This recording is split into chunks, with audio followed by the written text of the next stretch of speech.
Olá, sejam muito bem-vindos a mais uma edição do seu Juris Toca. E hoje o nosso tema é muito especial e muito importante. Afinal, nós iremos falar sobre a nova relação trabalhista diante da possibilidade que temos de, mesmo após deixar o trabalho, continuar tendo contato e trocando mensagens e trabalhando até mesmo remotamente. E para tratarmos esse tema hoje, nós temos hoje dois convidados, advogados que atuam na área de direito do trabalho. E quero começar agradecendo. Seja muito bem-vindo, doutor Gilson.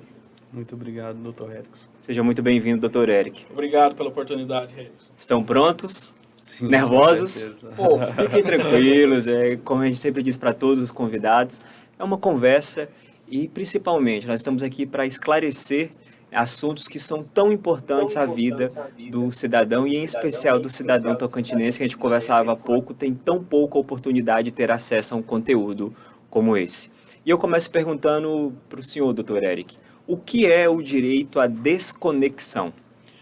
bom, doutor, hoje nós vivemos num mundo que todo quanto é lugar que você vai, você está ativo. Né? Então você tem as informações na ponta do dedo hoje. Né? Aonde você quer que esteja, você tem o celular na mão, você tem informações. E com isso também trouxe reflexos para a relação trabalhista. Né, para a relação da empresa com o empregado. Então, o que acontece? Né? O que surgiu essa necessidade? Hoje em dia, uma das maiores doenças do trabalho hoje, né, são doenças psicológicas. Né? Então, é a síndrome do burnout, né, por excesso de trabalho. Então, essa situação da desconexão, ela veio justamente de encontro com a questão da saúde, né, do trabalhador. Porque o que acontece? Como todos nós sabemos, é um direito, né, da pessoa ter o lazer, ter o direito ao lazer, ter o direito ao convívio com a família, ir a uma igreja, enfim. E com essa atualidade, as informações têm que ser muito ágeis, né? Então, ocorre da empresa entrar em contato com o funcionário a qualquer horário e querer essa resposta do trabalhador. E isso sobrecarrega. Então, houve essa necessidade de estabelecer isso, né? Que todo trabalhador ele tem que cumprir a sua carga horária, né? Tem a responsabilidade perante o empregador, mas ele também tem que ter o direito à desconexão, ou seja, um momento dele, né? Para ele assistir uma série, para ele assistir um meme, para ele conviver com a família, contribuir para a sociedade. Então, o direito à desconexão é isso. O direito que o trabalhador tem, né, de não ficar 100% à disposição da empresa e precisa ser respeitado. E é um direito de extrema importância. Ao longo dos anos, a gente pôde observar que o legislador ele se preocupou com a saúde do indivíduo. Na CLT, a gente já tem a folga semanal do empregado. E se a gente reparar bem, o fato de você não se desconectar do serviço, ela traz danos sistêmicos. Traz danos para a pessoa, para o indivíduo, e também traz danos para a saúde pública, porque a pessoa que não se cuida, ela não tem um tempo para lazer, consequentemente ela vai ter algumas patologias que podem surgir com o tempo. E também pode tirar também a oportunidade de outras pessoas, porque quando o empregador ele sobrecarrega aquele empregado, ele tira a oportunidade da contratação de demais pessoas para exercer aquele cargo. Dois assuntos que os senhores trouxeram aqui me chamou a atenção e acredito que vai chamar a atenção também dos nossos telespectadores. E eu vou fazer uma pergunta para cada um. Doutor Eric, o que é a síndrome de burnout? Isso? O que seria? A síndrome de burnout ela é uma síndrome que caracteriza pela exaustão mental daquele indivíduo. Né? Ela pode se desencadear por várias situações. Existem situações onde o trabalhador desenvolve aversão ao local de trabalho, aversão aos colegas de trabalho, irritabilidade, insônia, falta de apetite. Então é uma gama, né, que parte para o lado da psiquiatria e da psicologia que traça esse perfil do trabalhador. E na grande maioria dos casos, eles têm a ver com essa sobrecarga, né, que vai de encontro com o que o Dr. Gilson disse. Então, o que acontece? O trabalhador, com medo de perder o emprego, se sujeita ao excesso de carga. Com esse aumento da carga, ele deixa de ter um colega que possa ajudá-lo. E com isso ele vai se sentindo, um misto de sentimentos. Mas se eu não fizer, vão me achar que eu sou incompetente. Se eu não fizer, eu vou ser dispensado. né? E com isso ele mesmo vai nutrindo aquela situação. Eu não posso me desconectar, mas ao mesmo passo esse excesso de conexão está me trazendo uma doença. E por muitas vezes, né, a pessoa deixa para procurar ajuda médica ou ajuda especialista quando ele já está num grau bastante elevado dessa síndrome, né, onde ele está quase entrando num quadro de depressão, vamos dizer assim, que ele já não quer mais fazer nada. Só o simples fato de você falar, olha, amanhã é segunda-feira, 8 horas da manhã, todo mundo vai trabalhar. Ele já se sente com ansiedade, inclusive tem a questão de roer unha, comer demais, tudo isso são reflexos da síndrome. Mas no caso a síndrome ela é tratada ou ela não é tratada como uma doença de fato? Ela é considerada hoje uma doença. Em alguns casos se enquadra até em doença ocupacional, doença do trabalho. Ela é considerada, sim, uma doença. Claro, tem vários acompanhamentos psicológicos, medicamentais, psiquiátricos, terapias, tudo isso ajuda, né? Então, essa situação da desconexão, ela é um fator prevencionista. Então, é melhor você prevenir, né, a situação do que você eventualmente chegar a um ponto de precisar de um tratamento, se afastar, muitas vezes acontece até de se afastar junto ao INSS.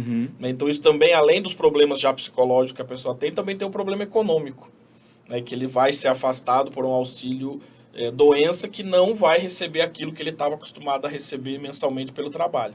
Né? Então, como o doutor disse, né, é uma situação que ele engloba N situações, situações mesmo específicas, que vai desde uma relação de trabalho, com a questão da família, com a sociedade, enfim.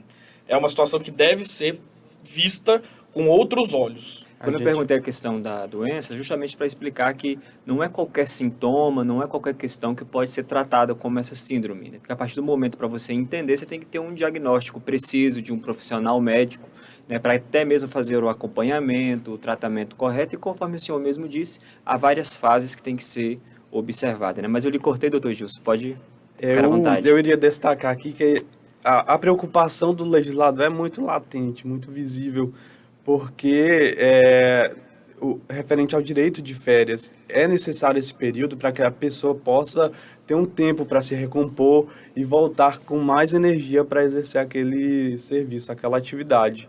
A gente também pode observar que as folgas são preferencialmente aos domingos. Não é em todo caso que é possível, né? Mas o legislador ele se preocupou, porque nós, seres humanos, somos seres sociais.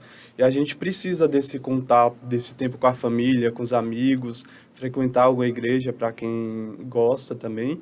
E isso é de suma importância para a gente. Era justamente nesse limiar que eu iria fazer a pergunta, porque uma coisa que a gente sempre procura fazer aqui no Juristoca é desmistificar, né, é lançar luz a respeito de mitos. Eu não atuo no direito do trabalho, mas há poucos dias eu fui indagado por uma conhecida se a empresa era obrigada, ela trabalha em um supermercado, se a empresa era obrigada a dar a folga para ela justamente no domingo. Conhecimento prévio que eu tenho, e me corrijam se eu estiver equivocado, é que não, a empresa ela não é obrigada a dar no domingo, a lei diz preferencialmente, e entre obrigatoriamente e preferencialmente há uma distância muito grande. A minha linha de raciocínio está correta, doutor Gilson, ou não? Olha, a CLT ela estipula realmente que é preferível que seja aos domingos, mas é importante também observar as convenções coletivas de cada categoria. Então isso aí vai variar muito de caso para caso, porque tem convenções que elas de fato obrigam e é importante visualizar essa questão. Então, como a gente sempre diz no direito, tudo é um grande depende. Cada caso tem que ser avaliado de modo de modo pessoal. Não tem como aplicar uma mesma regra para todo mundo. Nós falamos muito já a respeito da CLT e, historicamente, quando a gente olha, a CLT é da década de 30, isso? 43, por aí. Anos 40. Então, nós estamos falando aí de uma legislação de mais ou menos 80 anos, pouco menos de 80 anos. Essa legislação que ela é muito anterior a essa revolução tecnológica que nós sofremos, principalmente nos últimos 20 anos. Né? Eu recordo, eu nasci na década de 90, eu recordo quando eu era criança, a internet era uma coisa muito distante. Né? O acesso que a gente tinha a informações era através da TV e hoje nós temos todas as informações do mundo na palma da mão. Mas a CLT, mesmo sendo uma lei já tão clássica, não vou usar antiga porque eu acho que não cabe o termo, mas sendo uma lei clássica, ela já contempla de alguma forma as novas tecnologias, perdão, ou a gente está baseado em julgados, que é o entendimento de juiz? Como que está essa questão?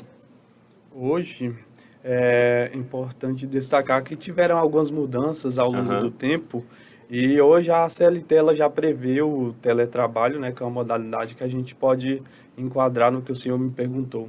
Ela já traz essa possibilidade daquela pessoa que trabalha direto de casa, que utiliza o computador, né?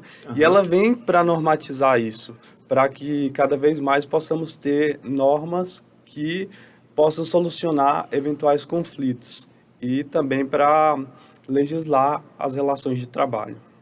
O teletrabalho, pelo menos a visão que eu tenho, é que ele ganhou muita força com o advento da pandemia. Acho que a pandemia veio para revolucionar, né? Infelizmente nos trouxe muitas tristezas, porque várias pessoas perderam familiares, amigos, mas houve também avanços e consideráveis avanços tecnológicos, né? Mas esse é só um adendo, nós estamos encerrando já o nosso primeiro bloco e eu, como sempre, termino o bloco fazendo uma pergunta para que a gente tenha um tempo para pensar e responder logo na volta do segundo bloco. E a pergunta que nós recebemos essa semana é o seguinte: o simples fato do funcionário, do colaborador, receber uma mensagem de WhatsApp pode ser considerada hora extra ou não? Vou deixar a pulga atrás da orelha de vocês. Não saiam daí, nós voltamos já, é só o tempo de olhar o EPROC. Voltamos já.